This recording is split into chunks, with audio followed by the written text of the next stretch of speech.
Le député de Saint-Jean. Monsieur le Président, je vais partager mon temps avec le député de Dartmouth-Cold Harbor.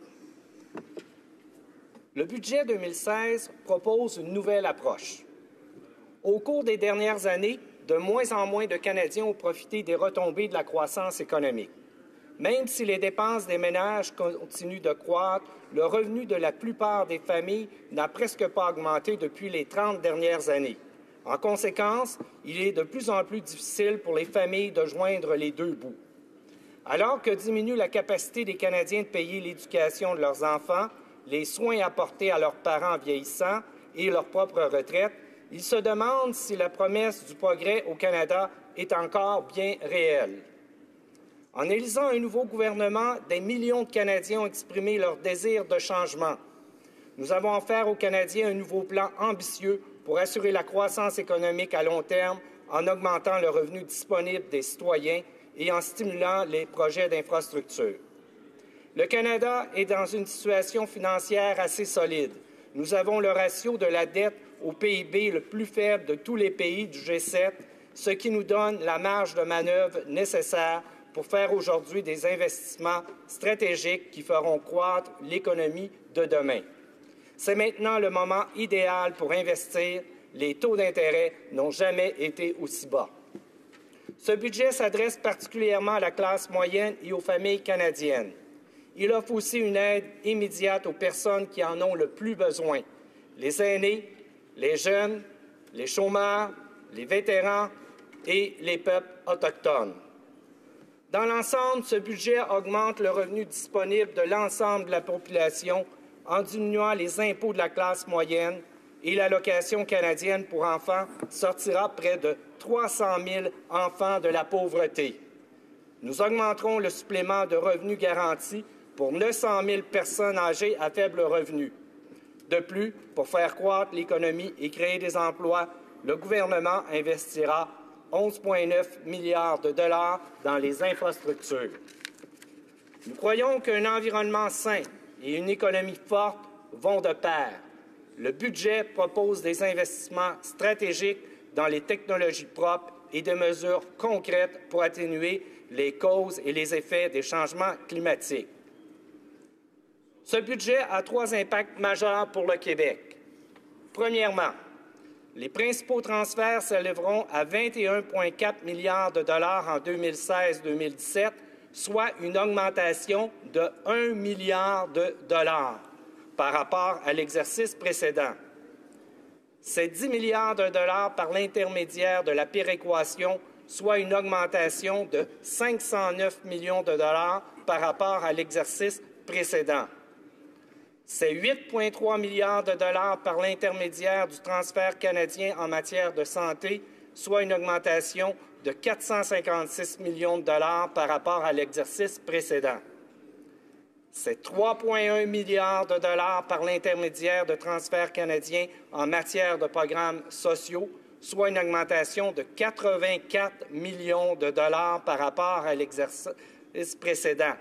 Tout ça pour le Québec.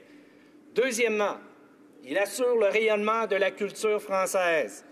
Le gouvernement soutiendra des institutions nationales importantes afin de protéger nos 2 langues officielles et fera la promotion des industries mettant en valeur la culture canadienne. Dans le cadre de cet effort pour s'acquitter du mandat de Radio-Canada, c'est 675 millions de dollars supplémentaires sur 5 ans. Troisièmement, le budget rétablit le crédit d'impôt relatif à une société à capital de risque de travailleurs au taux de 15 % pour les achats d'actions. On retrouve aussi des opportunités pouvant s'appliquer à la circonscription de Saint-Jean. Pour les villes et municipalités, le budget continue d'offrir environ 3 milliards de dollars par année en financement réservé pour les projets d'infrastructures municipales par l'entremise du fonds de la taxe sur l'essence et du remboursement additionnel sur la taxe sur les produits et services aux municipalités. Pour le Cégep et le Collège militaire royal de Saint-Jean, il aide les universités et les collèges à former des travailleurs hautement spécialisés, à servir de moteur de la découverte et à soutenir la croissance des entreprises novatrices. Le budget 2016 fournit jusqu'à 2 milliards de dollars sur 3 ans pour des projets stratégiques visant à améliorer l'infrastructure de recherche et d'innovation. Pour le Centre de recherche et de développement en horticulture, il prévoit un investissement de 70 millions de dollars pour accroître la recherche dans le domaine agricole et améliorer les laboratoires de recherche dans ce domaine. Pour l'autoroute 35 et les infrastructures fédérales, il fournit 3,4 milliards sur 5 ans afin de contribuer à la construction, à la réparation et à la remise en état des actifs fédéraux d'infrastructures à l'échelle du pays, y compris des investissements dans les infrastructures du transport et l'infrastructure frontalière. Ce dernier point est directement lié à l'autoroute 35. Pour le Centre d'aide aux entreprises Haute-Montérégie, il renforce les services de mentorat, les possibilités de réseautage et les conseils sur le développement d'entreprises qu'offrent les accélérateurs et les incubateurs des entreprises.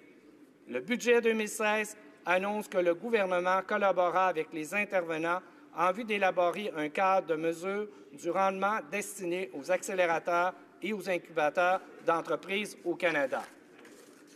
Pour l'accès à Internet, il investit 500 millions de dollars pour élargir l'accès à Internet haute vitesse à des centaines de communautés rurales et éloignées, ce que le ministre des Finances est venu annoncer dans la circonscription de Saint-Jean, à Saint-Valentin, le village de l'amour. Pour gérer les inondations, il propose d'octroyer jusqu'à 19,5 millions de dollars sur 5 ans à la Commission mixte internationale afin de permettre au Canada de verser des fonds équivalents à ceux des États-Unis pour étudier les inondations et le caractère variable des niveaux d'eau et de la qualité d'eau qui touche le lac Champlain et la rivière Richelieu.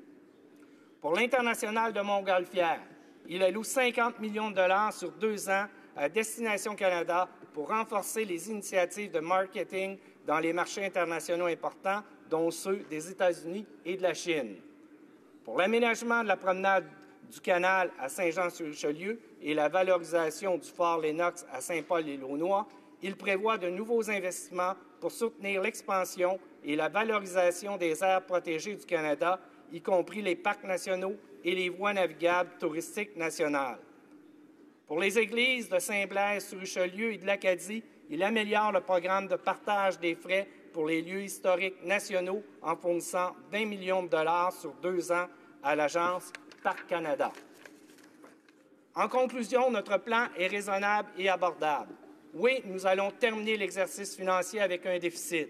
Une part du déficit, soit 16 milliards de dollars, vient de la situation que nous avons héritée avant de prendre les décisions concernant ce budget et nous avons investi 13 milliards de dollars afin de réaliser nos engagements électoraux.